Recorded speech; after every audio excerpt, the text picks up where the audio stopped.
जिस नारी के ऊपर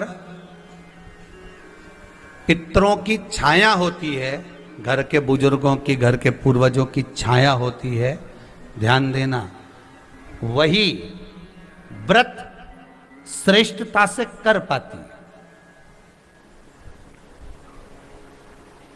व्रत की श्रेष्ठता उसमें अपने आप आ जाती है। अगर उसके साथ में अगर पितरों की कृपा है, तो पूर्वजों का अगर आशीर्वाद है, तो व्रत वो अच्छे से कर सकेगी।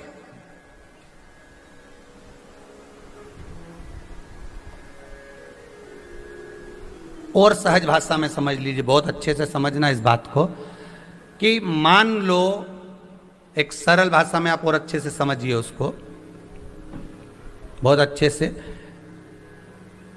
कि जिस व्रत के दिन आपका उपवास है, सोमवार का, मंगलवार का, बुधवार का, गुरुवार का, तीज का, चतुर्थी का, पंचमी का, छठ का, किसी का भी अगर आपका व्रत है, और उस व्रत वाले दिन यदि आपको क्रोध आ रहा है, व्रत वाले दिन अगर आपकी प्रवृत्ति चिड़चिड़ी हो रही है, क्रोध आ रहा है, अपशब्द निकल रहे हैं, रोना आ रहा है, क्रोध आ रहा है, बहुत सारे परेशानी उसी दिन तुम्हारे सामने आ रही है, समझ लेना कि तुम्हारे घर के पितृ भूखे जरूर हैं, अन्न भाग मांग रहे हैं। एक बात पहले भी कही थी, शायद आपको ध्यान में होगा, रात्रि को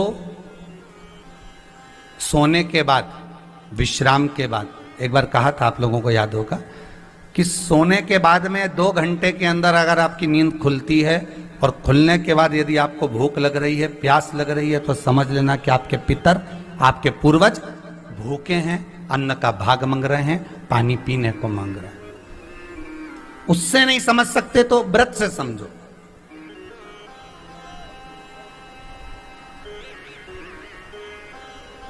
व्रत से समझ लो।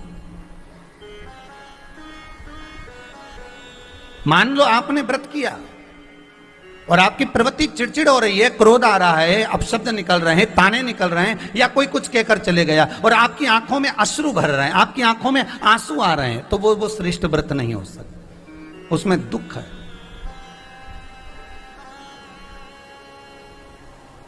पुष्प ताजा है तो आप भगवान को दोगे, सही है कि गलत है? केला अच्छा है तो भगवान को दोगे, वो काला पड़ गया तो तुम भगवान को दोगे क्या? अंदर से गल चुका है तो भगवान को दोगे क्या? नहीं, आप भगवान को दोगे। कोई फल ताजा है तो आप भगवान को दे दोगे, कोई पुष्प ताजा है, अच्छा है, तो आप भगवान को दोगे। अगर पुष्प मुरझा गया तो भगवान को दोगे क्या? पुष्प बेकार हो गया तो भगवान को दोगे क्या? नहीं। उसी तरह व्रत होता है, उसी तरह हमारा व्रत है। जिस व्रत में हमको क्रोध आ रहा है, जिस व्रत में हम चिड़चिड़े हो रहे हैं, जिस व्रत में हम अपशब्द कर रहे हैं, जिस व्रत में हमको रोना आ रहा है, जिस व्रत में हम किसी की बात का ठेस हमको पहुंच रहा है और हम क्रोधित हो गए, हम रो दिए, हम चिड़चिड़ हो गए, समझ लेना वो फूल मुरझा चुका है, वो व्रत तुम्हारा बेकार हो चुका है, उसको भगवान स्वीकार नहीं करेगा। और जिस व्रत में आपके चेहरे पर प्रसन्नता, हम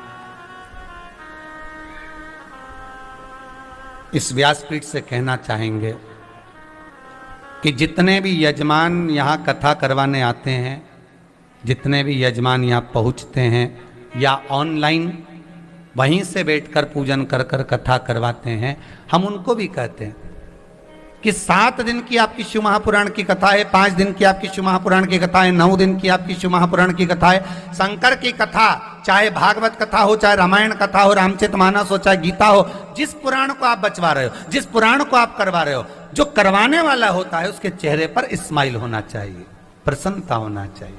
क्यों?